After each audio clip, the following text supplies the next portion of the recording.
Hey guys, it's me, Julian Greystoke.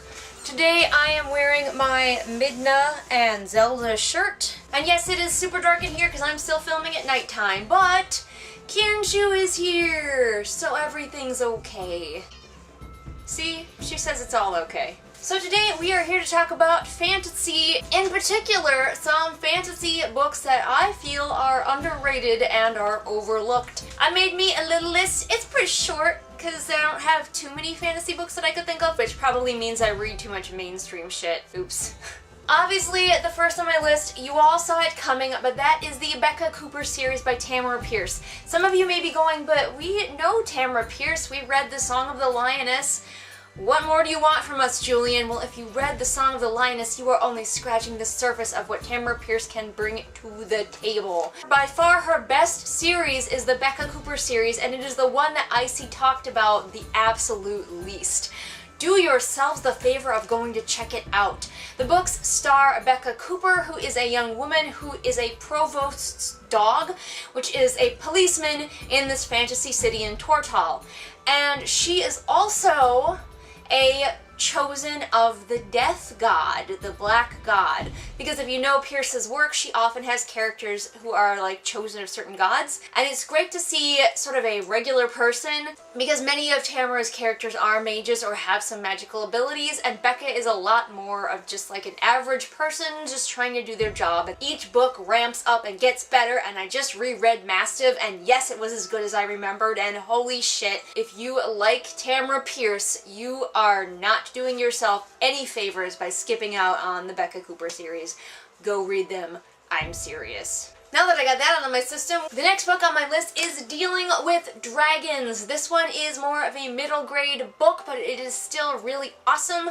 I loved it when I was younger, and I recently reread it, and you know how sometimes when you reread something, it's not as good? Damn, Dealing with Dragons was just as good as I remembered. The writing is so snappy and so purposeful. There is not a word out of place, but the characters are so deeply engaging.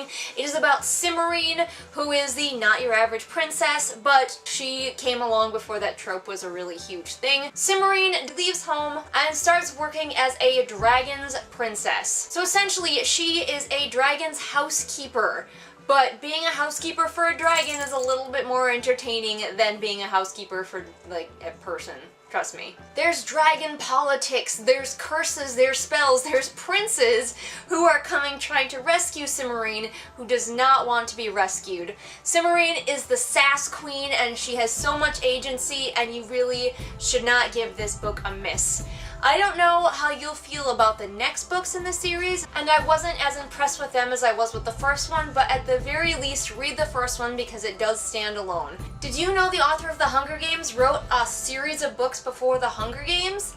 Well, now you do. Gregor is a little boy who falls down a vent in his laundry room into this mysterious subterranean magical world with giant bats and badass princesses.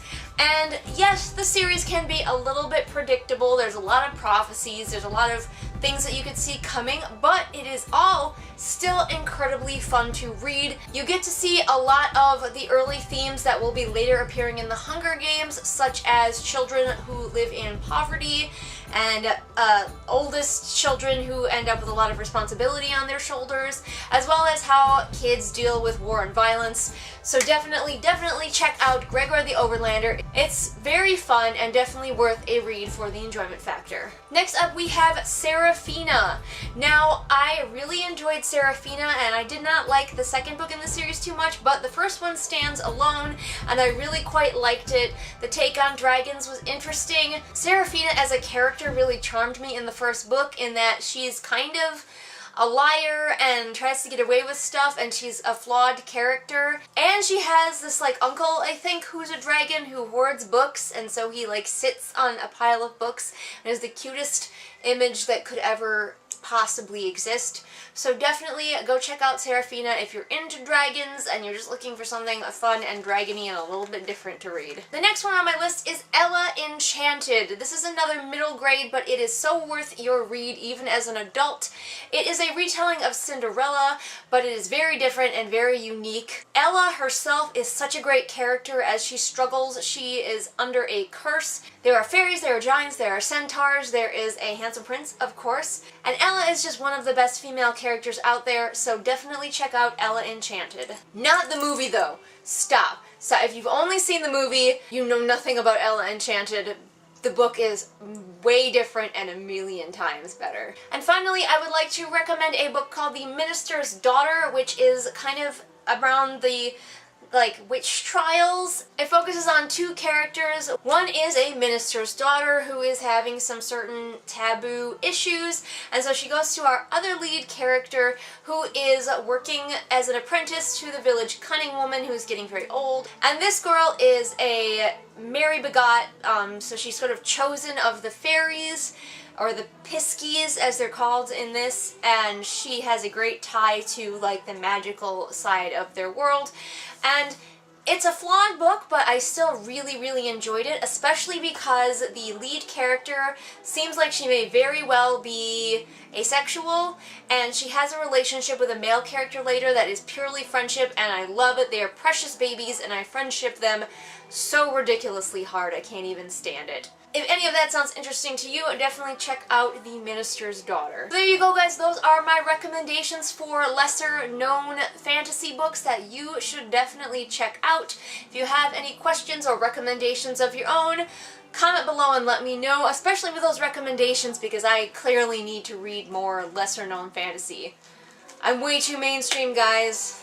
Help me out. Kinchu says to remember that I post videos Mondays and Fridays, and all the links to my social media are in the doobly-doo, so go on down and check those out. And I will see you all again next time with whatever it is I happen to be doing next time. Bye!